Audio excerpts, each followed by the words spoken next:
शेष 90% यूरिया की कालाबाजारी होती है। पंचायत में यूरिया का खपत नहीं है तो ये यूरिया जा कहाँ रहा है? 2 खेप अभी यूरिया आया, ये बहुत वाइटल बात है। वो यूरिया गया कहाँ? कागजी खाना पूर्ति कर करके कुछ या तो प्लाईवुड फैक्ट्रियों के हाथे भेज देते हैं या फिर नेपाल भेज दे रहे हैं। नमस्कार, फर्स्ट लुक बिहार देख रहे हैं आप और मैं हूं निशा श्री।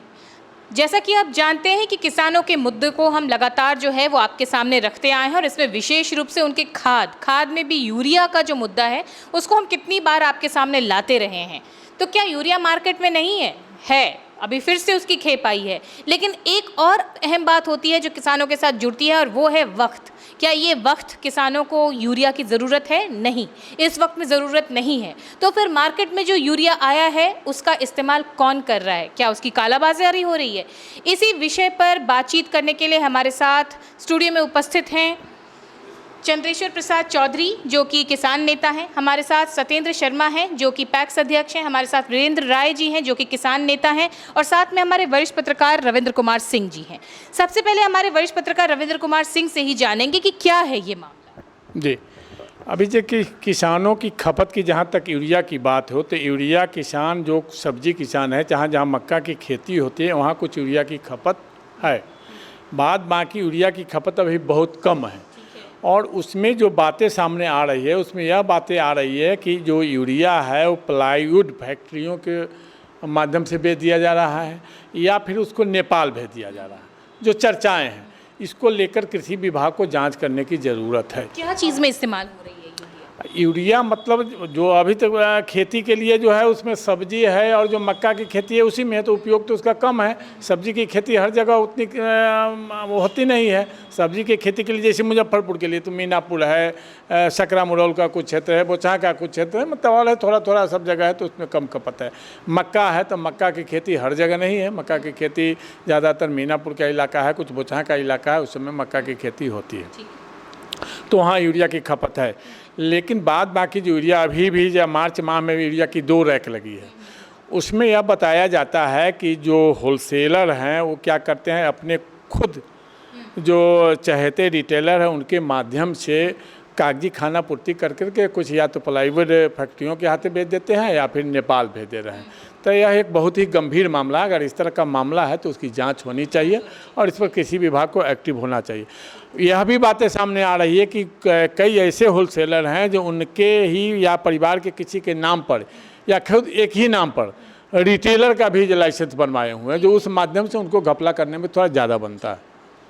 वीरेंद्र राय जी किसान नेता हैं और आपने सुना कि किस तरह से यूरिया जो है उसके 2 रैक जो है वो फिर से अभी आई है, लेकिन अभी किसानों को उसकी ज़रूरत नहीं है। कुछ सब्जी किसानों को ज़रूरत है। तो आखिर ये कहाँ पर इस्तेमाल हो रहा है, कहाँ पर इसको मतलब खपाया जाने की कोशिश की जा रही है? निश्चित रूप से वरिष्ठ पत्रकार रविंद्र जी ने जिन चीज़ों को कहा है, तो जो सब्सिडी की राशि होती है किसान से लेके भारत सरकार तक कहीं ऑडिट होता नहीं है।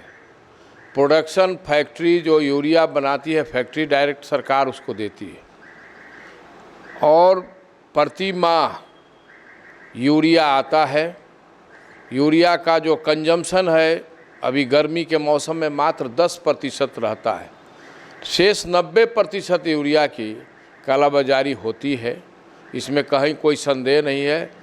प्लाईवुड फैक्ट्री में इसको यूज़ किया जाता है, फिर कुछ चिमनी में यूज़ किया जाता है आग लगाने के लिए, ईंट को आग को मजबूत करने के लिए, और शेष यूरिया जो इस इलाके का है तिरहुत प्रमंडल का, बगल में नेपाल इसका बाज़ार है, वहाँ बेच दिया जाता है।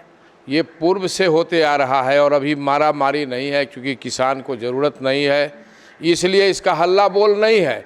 लेकिन मार्केट जो बना हुआ है चैनल बिक्री का वो चालू ही है, वो बंद नहीं है। जितना कंपनी है 11 से 12 कंपनी जो प्रसिद्ध कंपनी है यूरिया बनाने वाली, उसका एलोकेशन नारायणपुर अनंत है और नारायणपुर अनंत में किसी के पास, किसी भी कंपनी के पास बड़ा गोडाउन नहीं है जहां स्टोरेज करके इसको रखा जाए।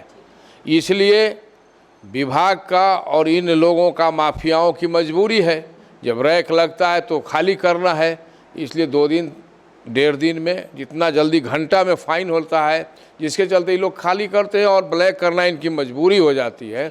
किसी के पास कोई गोडाउन नहीं है, इसलिए सबसे पहले जितना कंपनी का खाद उतरता है उसका गोडाउन होना चाहिए, जो आने वाले समय में किसान को जब ज़रूरत हो तो इस स्टॉक को खर्चा किया जा सके। सत्येंद्र शर्मा जी, आप पैक्स अध्यक्ष भी हैं, आप क्या कहना चाहेंगे इस तरह से जो खपत की जा रही है, अगर ये मामला सही है कि नेपाल भेज दिया जा रहा है या फिर इसको प्लाईवुड फैक्ट्रीज़ में भेज दिया जा रहा है, असल में इस यूरिया का सही उपयोग क्या होना चाहिए? इस यूरिया का सही उपयोग होना चाहिए कि इसे गोदाम में अब इसका ऑडिट होना चाहिए कि अभी जो जितना यूरिया आया है, अभी जो कृषि सलाहकार हैं पंचायत भाई, तो कितना खेती में अभी मक्का की खेती है, 15 तारीख तक मक्का के खेती में यूरिया का यूज होगा। 15 अप्रैल के बाद एक भी दाना यूरिया का खेती में उपयोग नहीं होता है। तो इस जो यूरिया आया तो कालाबाजारी रोकने के लिए जो कृषि पदाधिकारी हैं वो किसान सलाहकार के माध्यम से दिखा लेते कि पंचायत में यूरिया का खपत नहीं है तो ये यूरिया जा कहाँ रहा है, इस पर रोक लगाना चाहिए इनको। और जो ये शेष यूरिया रह गया उसको गोदाम में उसको स्टॉक कर देना चाहिए था, अभी अलॉटमेंट नहीं करना चाहिए था किसी भी दुकानदार को, तब जाकर कालाबाजारी रुकेगा। और नहीं तो प्लाईवुड में जा रहा है, भाई साहब वो बताए ही हैं, वो प्लाईवुड में चला जाएगा सब यूरिया।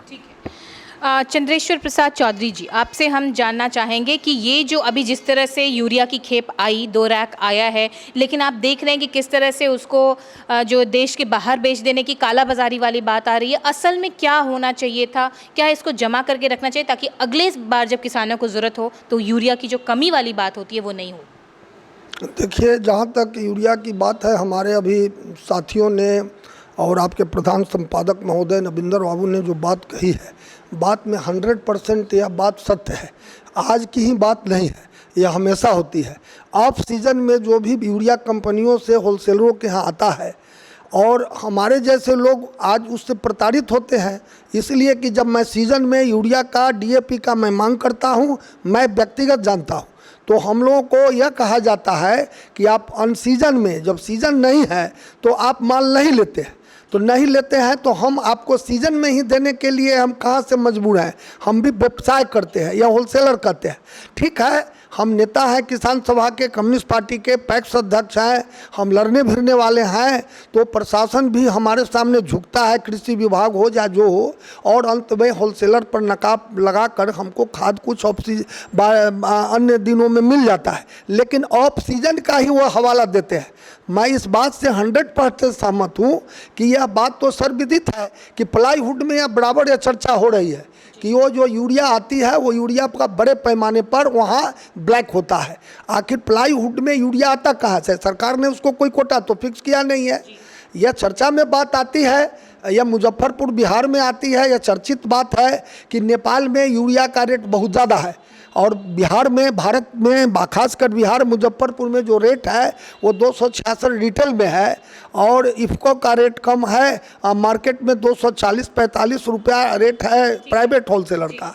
तो वो जो यूरिया है वो 50 रुपया या 100 रुपया होलसेलर नाम से बढ़ाकर रिटेलर को देता है। और मैं इस बात का पूर्णरूपेण 100% समर्थन करता हूँ रविंदर बाबू का, और हमारे श्रद्धेय आदरणीय वीरेंद्र बाबू हैं कि इसकी कालाबाजारी तो होती ही है, और यदि कालाबाजारी नहीं होती है तो मैं आपके चैनल के माध्यम से अपने वक्ताओं ने जो कहा है मैं उनका समर्थन करता हूँ। इसको बड़े पैमाने पर आप लोग इसको जांच करवाइए कि आखिर जो ये दो खेप अभी यूरिया आया, ये बहुत वाइटल बात है, वो यूरिया गया कहाँ?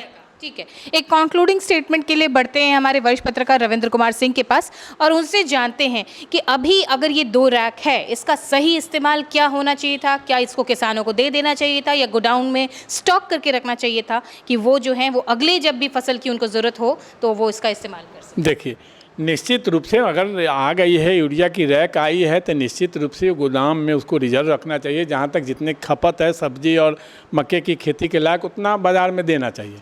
लेकिन अक्सर ऐसा नहीं होता। अक्सर क्या किया जाता है, जो उसको बिक्री दर्शा करके और उसको नेपाल बेच दिया जाता है या प्लाईवुड भाते। अब प्लाईवुड फैक्ट्रियों के हाथे क्यों बेच दिया जाता है? प्लाईवुड फैक्ट्री वाले उनको 500 रुपया देते हैं, 266 की यूरिया और 500-700 में खरीद लेते हैं।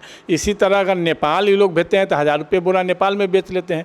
इसलिए यह दुकानदार, होलसेलर और रिटेलर मिल करके, और इसमें कहीं न कहीं कृषि विभाग की संलिप्तता से इनकार नहीं किया जा सकता है, जिसके कारण यह होता है। अगर नहीं है कृषि विभाग की संलिप्तता तो उसमें जांच हो, जो यूरिया आखिर कहाँ गोदाम में स्टॉक हो, अगर जिस रिटेलर के हाथों बेच दिया गया, उस रिटेलर ने किस किसान के हाथों बेचा है और उस किसान को उतनी खपत है कि नहीं, ज़रूरत है कि नहीं, इसमें सच्चाई सामने आ जाएगा। तो ये तमाम बातें आपने सुनी कि जितने भी आज हमारे एक्सपर्ट्स यहाँ पर उपस्थित हैं उन्होंने किस तरह से बताया कि यूरिया की खेप आई है, लेकिन चूंकि अभी ये किसानों की ज़रूरत की चीज़ नहीं है, केवल सब्जी के किसान इसको अभी डिमांड कर रहे हैं।